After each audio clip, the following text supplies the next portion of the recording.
Hey guys, how are you all doing? This is the MMA breakdown with my predictions for UFC Fight Night 50, Jacare versus Mousasi, taking place this Friday night in Connecticut. Really looking forward to this card. After the disastrous UFC 177, and I don't care what anyone says, that the fight still turned out good and exciting. The whole situation was a mess.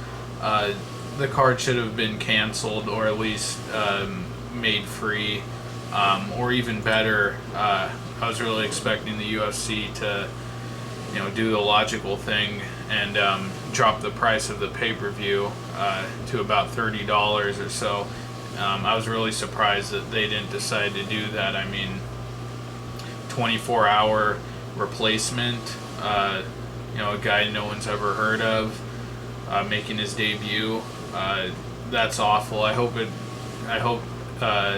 buy rates are very low. I hope the thing was a disaster for them, a financial disaster, and I hope it forces them to make some changes.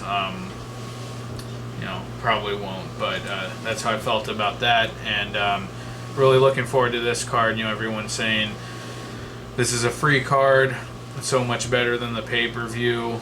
What's going on?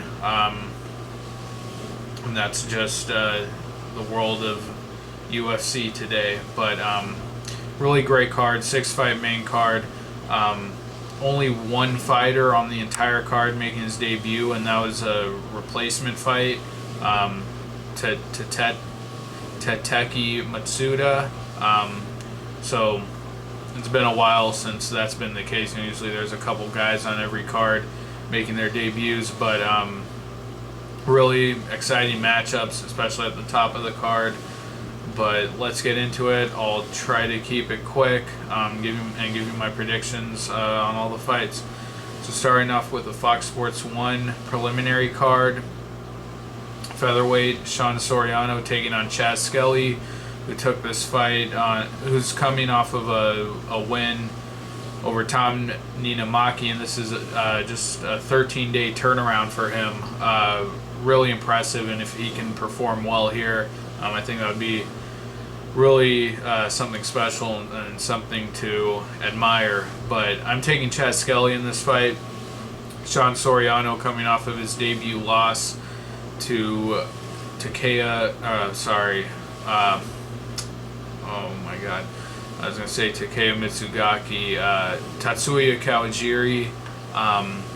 That was on the first Fight Pass card in Singapore, I believe, but Soriano was doing pretty well in that fight, was dominated on the feet, seemed to be really aggressive, was pouring it on Kawajiri, but it ended up getting taken down, and as soon as it went to the mat, got his back taken and choked unconscious with a rear naked choke. And Skelly just submitting a strong grappler in Tom Ninamaki in his last fight, and looking, it seemed to be very effortless for him. Got to take Skelly here. Soriano might have the advantage on the feet, but seeing how easily he was taken down by Kawajiri, I think Skelly is going to have a pretty easy time getting him down and taking his back. I mean, and when Tom Ninamaki fought Nicholas Backstrom, he got kneed and dropped before getting submitted. But in the Skelly fight, they just went to the ground and Skelly just took his back. I don't know if that says more about Ninamaki, but still I think Skelly has a strong grappling advantage. I think that's a smart pick here. Going with Skelly, I think he's going to sub Soriano early. Moving on, a bantamweight fight.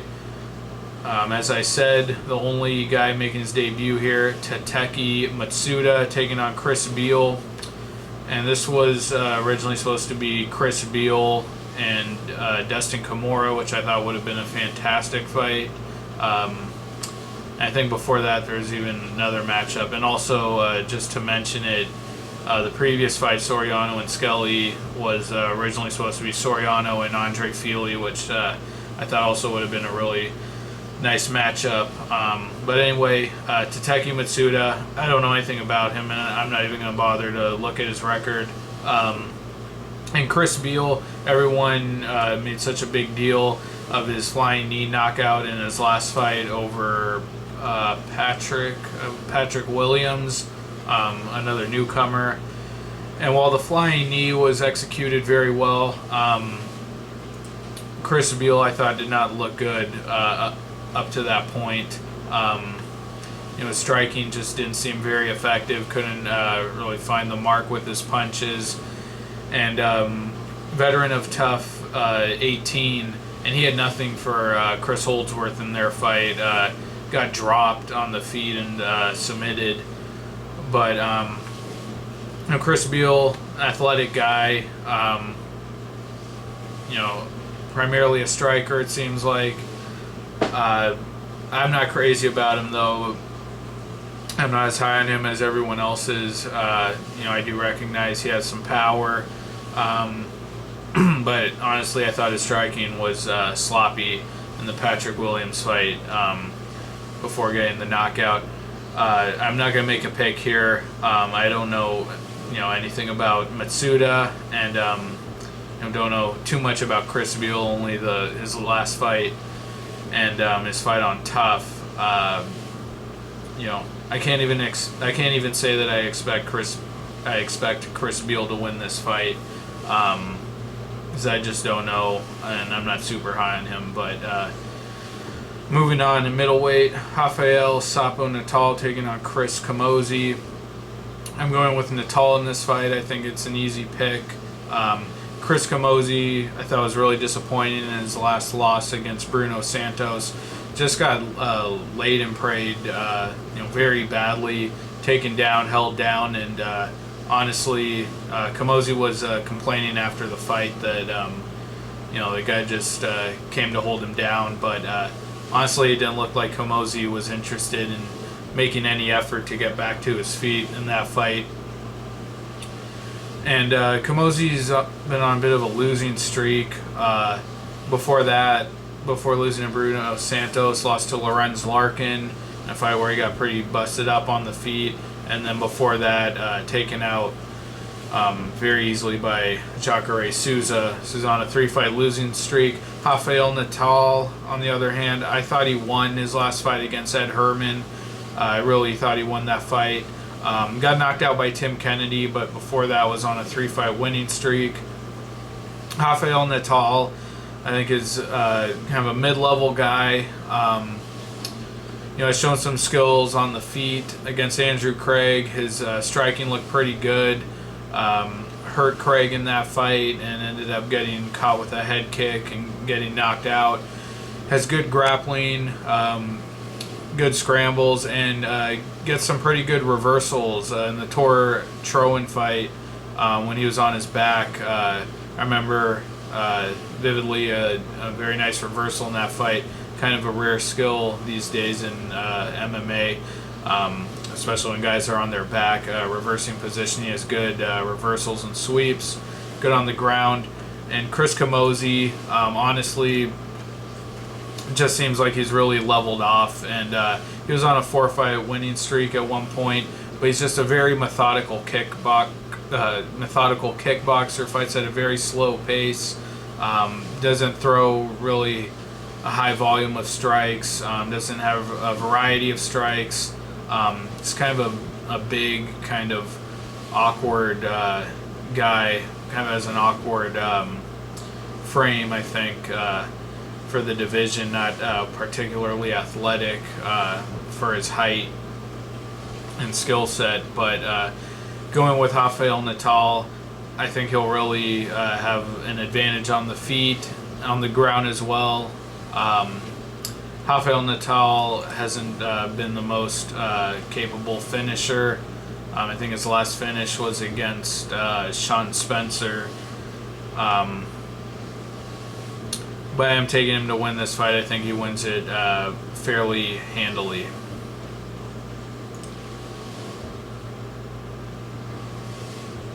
Next up, last prelim fight at lightweight, Iaquinta taking on Rodrigo Damm.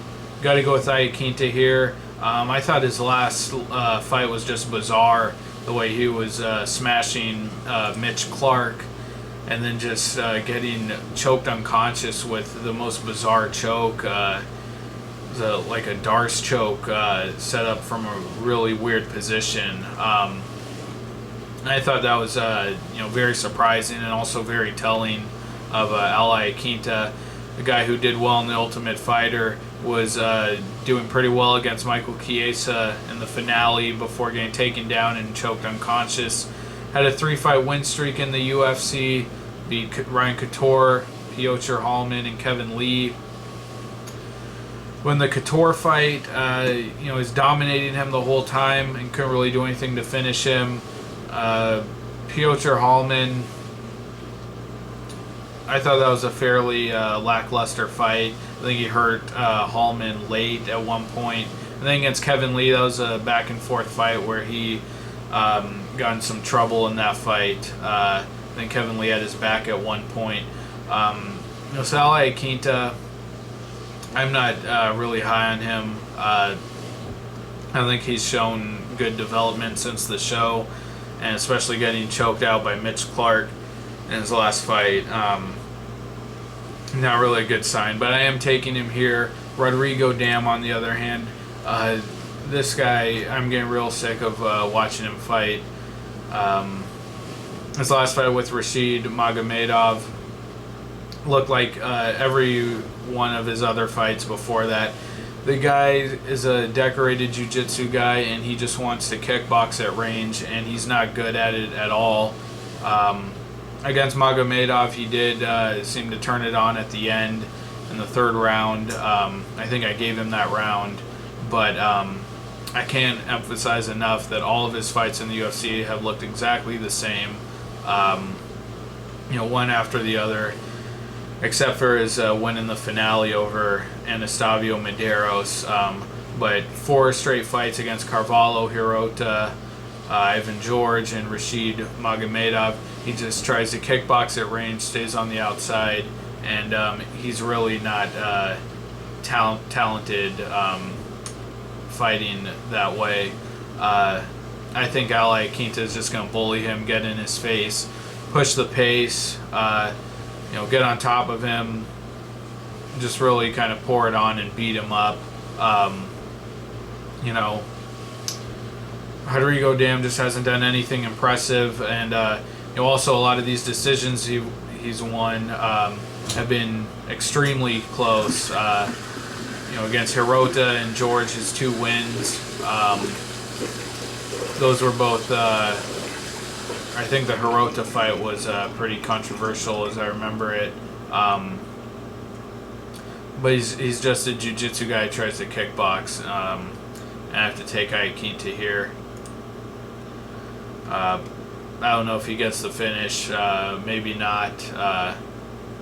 Damm just seems a little too conservative to be finished, I think. But I'll go with Iaquinta. I think that's a pretty easy pick here.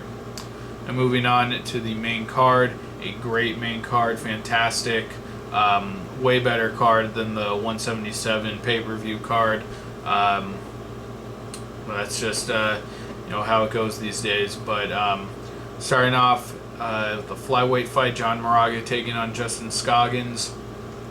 I believe Moraga's the favorite here, but I have to go with Justin Scoggins. Moraga hasn't impressed me in his past couple of fights.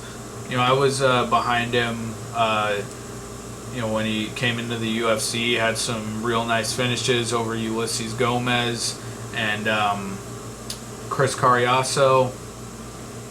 And I thought he even gave Demetrius Johnson a fairly, he did get dominated in that fight, but, he hung in there. He hung in there until the 5th round. I think he dropped Johnson at one point in that fight as well. But his fight since then against Dustin Ortiz, a lot of people thought he lost that fight. Couldn't stop the takedown really by Ortiz, but did do well when he had his chances on the feet. And then against John Dodson's last fight just never really got going, didn't have the speed or the striking to really hang with Dodson, and Dodson landed that knee in the second round, I believe, the end of the second round, that broke his nose, and the doctor called the fight. Justin Scoggins, on the other hand, real young guy. Has been pretty impressive since coming in the UFC. Very well rounded, has good kickboxing, good wrestling. Had a finish over Richie Vasilik in his debut, where he just took him down easy, got on his back and pounded him out. Against Will Campuzano, I thought his kickboxing and takedowns, he mixed them up very well. And then in his last fight against Dustin Ortiz, I actually thought that was a razor-thin fight. That was on the Tough 19 finale. I don't think a lot of people saw that, but that was a very heavy, grappling-heavy fight. Ortiz was able to get top position a little bit more, but Scoggins was still strong in the scrambles, and he had an armbar on Ortiz, I believe it was in the first round, that looked very tight and seemed like he was pretty close to finishing the fight. But by no means did he get dominated by Dustin Ortiz. And I think I wouldn't count on Scoggins being able to survive in a firefight with Moraga, but I think if he uses that elusive footwork, that karate style stance he has, use that elusive footwork, mixes up his striking with the takedowns, I think he'll be able to get a decision win here. I'm taking Scoggins. Next up at featherweight, a rematch, almost 4 years and 3.5 years in the making. Nick the Carney Lentz taking on Charles Do Bronx Oliveira. The first fight, Oliveira was beating him up, pretty much busting him up on the feet. Lentz, I think, got a takedown at some point in the fight. I think he attempted a guillotine choke as well. I don't quite remember, but Oliveira, although he was beating him up, hit him with an illegal knee while Lentz was down, and it was actually originally a stoppage win for Oliveira and then overturned to a no contest. But Oliveira was beating him up, and since then, I think Oliveira's just been really a lot more impressive at featherweight. Lentz had a couple of fights at lightweight.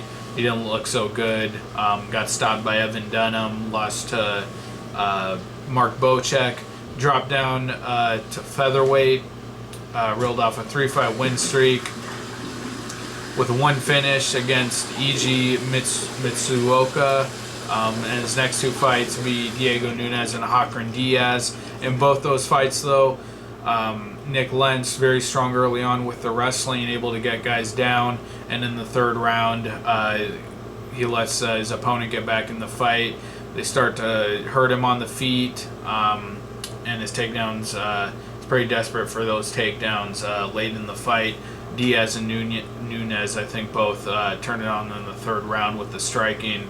And the Nunes fight, I remember that pretty distinctly. Nick Lentz was chasing that takedown the whole fight and was able to get it, but anytime they were on their feet, Nunes just looked like he was about to put him away. Really was able to light him up on the feet. The fight against Chad Mendes, not a good fight at all. Mendes said he was sick and, went to decision, but Lentz got pretty thoroughly dominated in that fight.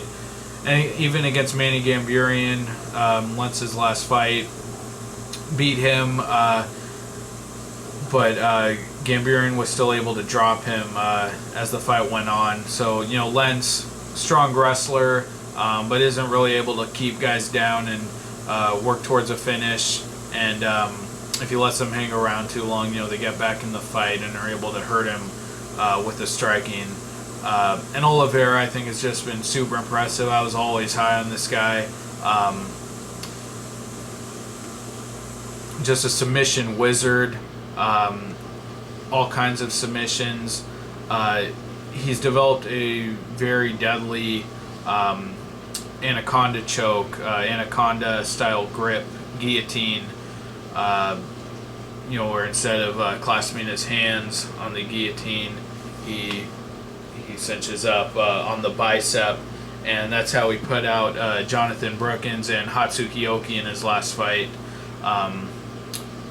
Very impressive stuff, especially in the Hioki fight. He got his back taken early in that fight, but was able to fight through it and jumped on that guillotine, that anaconda-style guillotine, and put Hioki out.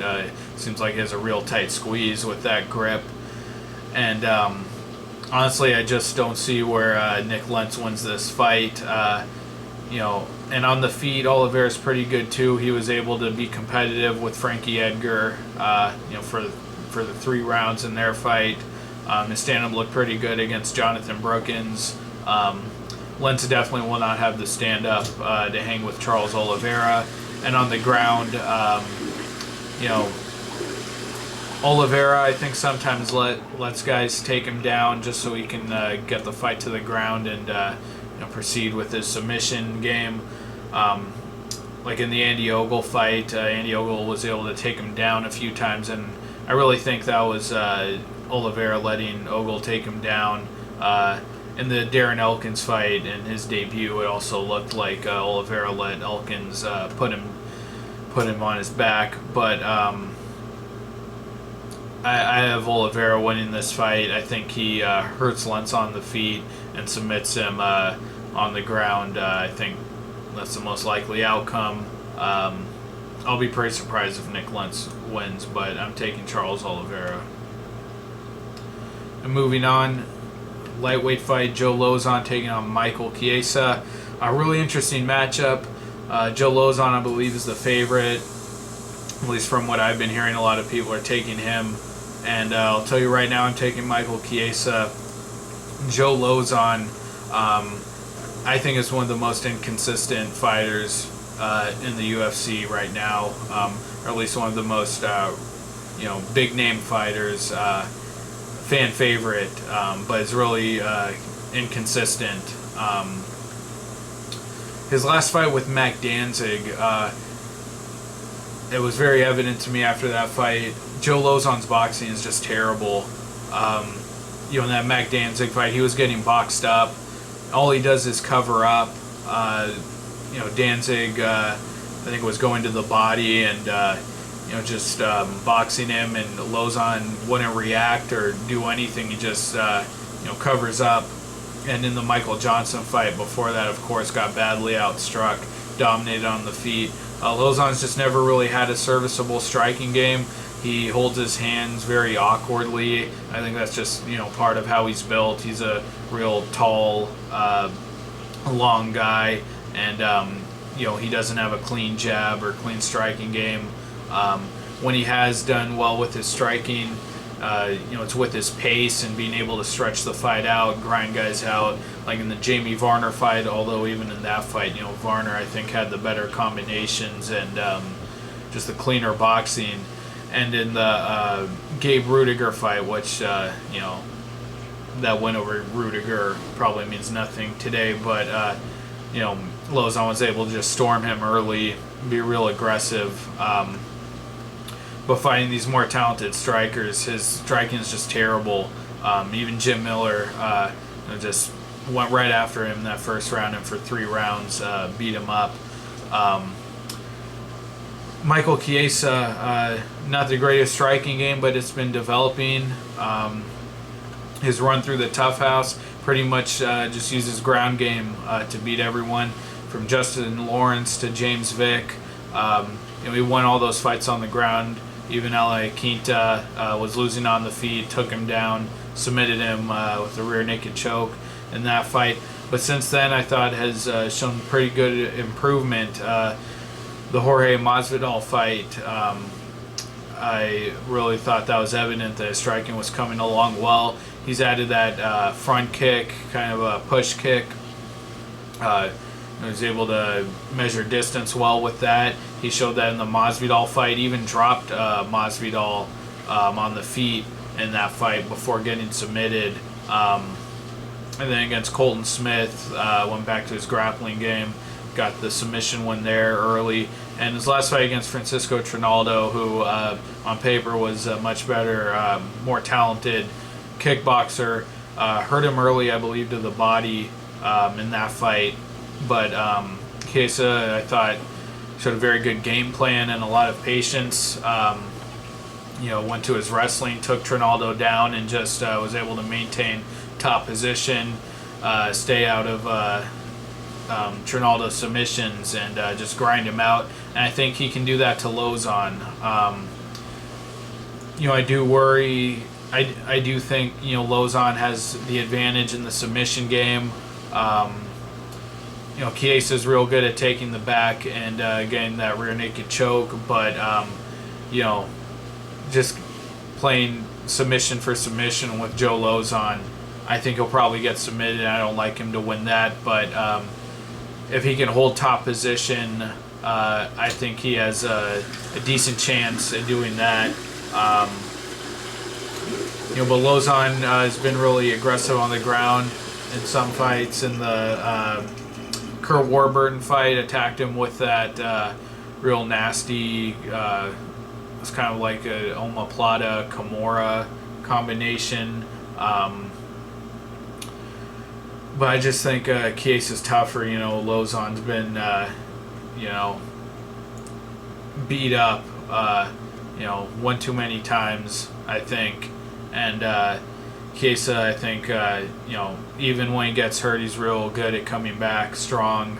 I like him to win this fight. I think he wins a decision, uses his wrestling, top position, and on the feet. I think he maintains distance, keeps separation, doesn't let Lauzon storm him. Next up, heavyweight fight, a great matchup. Matt Mitrione taking on Derek the Black Beast Lewis. Matt the Meathead Mitrione. I don't think he's gone by the Meathead in a while, but that's how I remember him from Tough 10. But this is this should be a real fun fight. Derek Lewis, only 2 fights in the UFC, but real brutal knockouts in both fights against Jack May. I think Jack May tried to take him down, and Lewis was able to end up on top and just smashed him with heavy ground and pound in the first round. And then against Guto and Ascente, chased that knockout. I think he got it on the feet. I don't believe it was on the ground, but just real brutal. Derek Lewis, just a real force, real big, bulky guy, big power, although his striking technique I don't think is all that clean, and that's where I think Mitrione can win this fight. Mitrione being in there, not only being in there with some elite guys, not elite guys, but guys pretty close to the top of the division at heavyweight, top 10 guys like Roy Nelson, Czech Congo at the time. But Matt Mitrione, I think his striking is a lot cleaner. He can put combinations together better, and I think he'll have a pretty big speed advantage.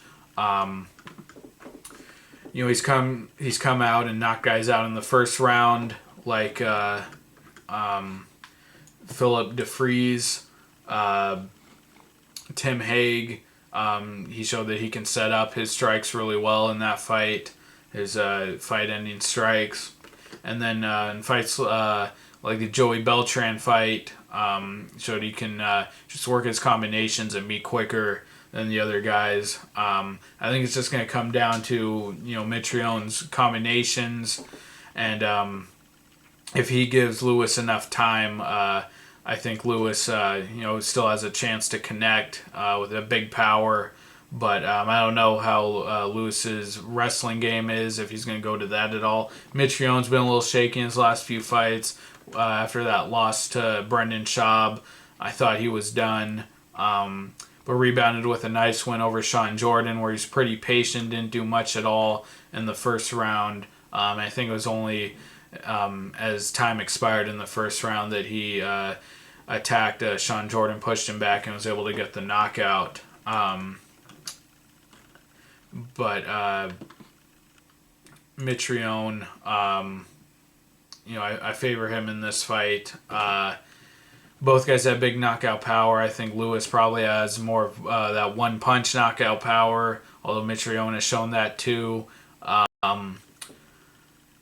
If one guy's going to finish it, I think it would probably be Derek Lewis. I think Mitrione might win a decision. Who knows how Derek Lewis's cardio is if it goes out of that first round. I think he's a real bulky guy. A bit slow. I think that could play against him here. But I got to go with Mitrione, and also just a ton more UFC fights than Derek Lewis. But I'm going to go with Mitrione. And in the co-main event, heavyweight fight, Alistair Overeem taking on Ben Rothwell. Pretty intriguing matchup, interesting fight to break down. Alistair Overeem, I think he's just been a head case. The losses to Antonio Bigfoot Silva and Travis Brown, I thought were just bizarre. How he was dominating both of those guys, especially Travis Brown. I thought, that opening sequence against Travis Brown where he hurt him to the body and just kept hammering him with those body shots. I thought that was the best Overeem has looked in the UFC, even better than his win over Brock Lesnar.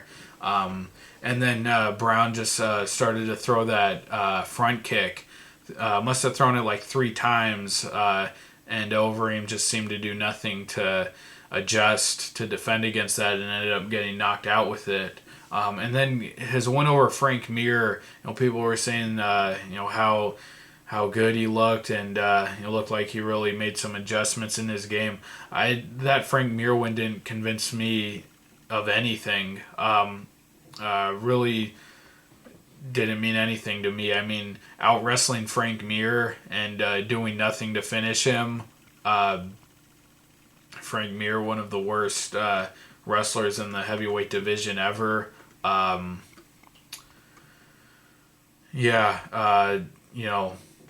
expected him to really go after it on the feet, and he was just content to wrestle and take Frank Mir down, a very old and battered Frank Mir.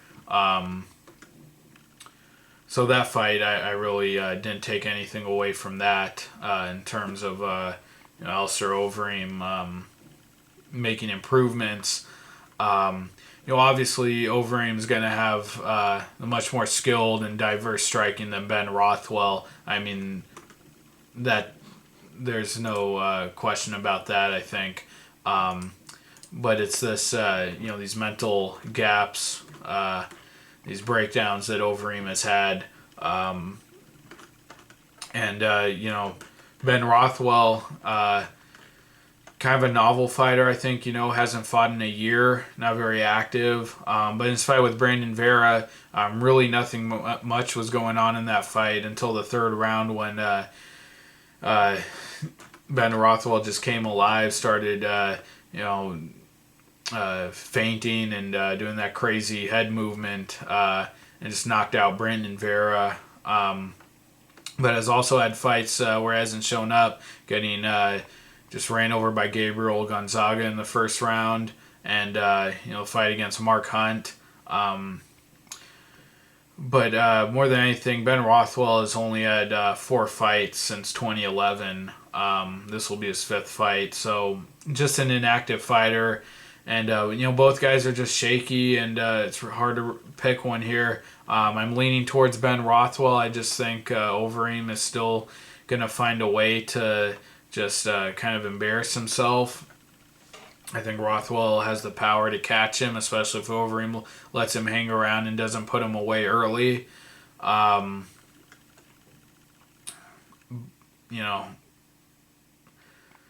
Really wouldn't be surprised if Overeem just ran over him in the first round. I wouldn't be surprised if Ben Rothwell gets a late knockout. Both of those guys have that power. more so Rothwell, I think, has that one-punch knockout power, and Overeem's chin has definitely been compromised at this point. I'm going to take Rothwell, though. I think he finds a way to land that big punch and knock out Overeem. I'm taking Ben Rothwell here. Knockout. And then the main event, fantastic matchup.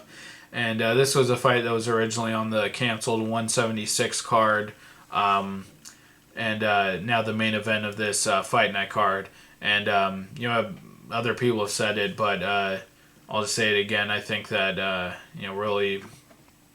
really shows how oversaturation is really affecting the UFC and all these cards they're running.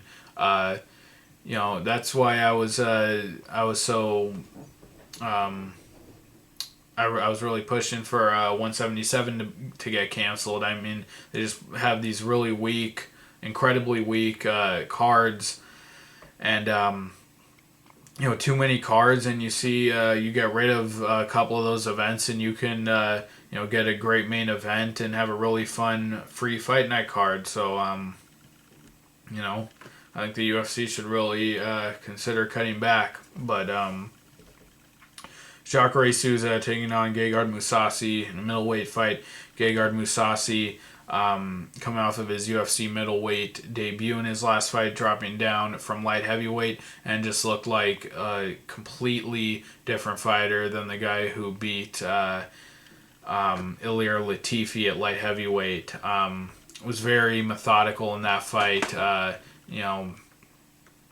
Just kind of stalked Ilir Latifi without ever turning on the gas. And against Mark Munoz, just poured it on him. Looked fantastic. Real aggressive with his striking. His clinch work looked great. Munoz was able to secure the takedown a few times, but Mousasi was able to reverse the takedown before he even landed on his back and end up on top. Submitting Munoz in that fight. Real impressive. I thought he showed a lot of skills in that fight, a well-rounded game. And I'm real excited to see him again. I don't think he beats Jacare Souza, though. Jacare Souza has been super impressive since coming to the UFC. He's on a 6-fight win streak in the UFC. Ran over Camozzi, which was kind of just a run-over fight for him. But then against Yushin Okami, just destroyed him early on, and Okami's been notorious for just kind of laying and praying guys who were on the track to that people thought were going to fight for a title, like Alan Belcher, Lombard, and Okami just destroyed him on the feet early in that fight. And against Francis Carmont, I was kind of surprised Souza didn't get the finish there, but was still able to take Carmont down, was able to find his strikes, took his back, and nearly finished the fight at one point with the rear naked choke. Didn't quite get there, but I think Souza's, I think he has the better... I think he has the cleaner stand-up, more technical striking, although I think Mousasi will be more aggressive and push the pace. But I can't forget about that Keith Jardine fight where Mousasi was just destroying him on the feet, but was repeatedly getting taken down, getting back up to his feet quickly, but still being repeatedly taken down. Can't get that fight out of my head. And I think Jacare has good takedowns from the little we've seen of his takedowns in the UFC, taking down Carmont pretty easily. I thought he looked good there, and I think on the ground, Souza's jiu-jitsu is just too good, very technical, and I don't think he finishes Mousasi, but I think he does enough to win a decision here. I think he gets it done with his grappling. Going with Jacare Souza to win a decision. All right, guys. So those are my predictions for UFC Fight Night 50, Jacare versus Mousasi. Thanks a lot for watching, guys. Really appreciate it. Please like the video, comment, and subscribe. Hopefully I'll do a recap for this event. I didn't do one for the last couple of events. I didn't do one, the last couple of events. Haven't done a recap, but I will continue with my predictions for sure. I'll be back with the Fight Night 51 card, Silva versus Arlovsky, and after that, Hunt versus Nelson. And then at the end of the month, 178 Johnson versus Cariaso. Thank you again, guys. Take care, and I'll see you next time. Bye.